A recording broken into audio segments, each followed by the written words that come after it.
रे मैं अमर बसाई रे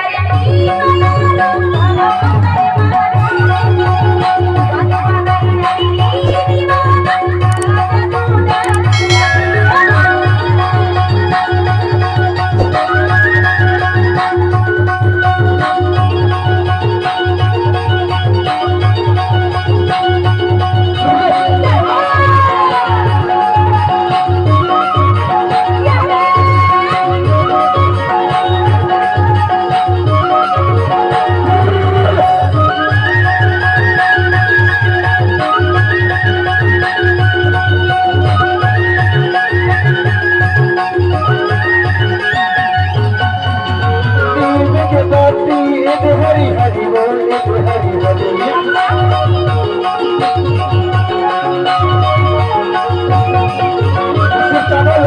मला ये घरी घरी बोल हरी हरी हरी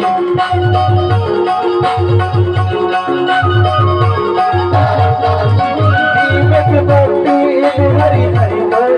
हरी हरी मला ये घरी घरी बोल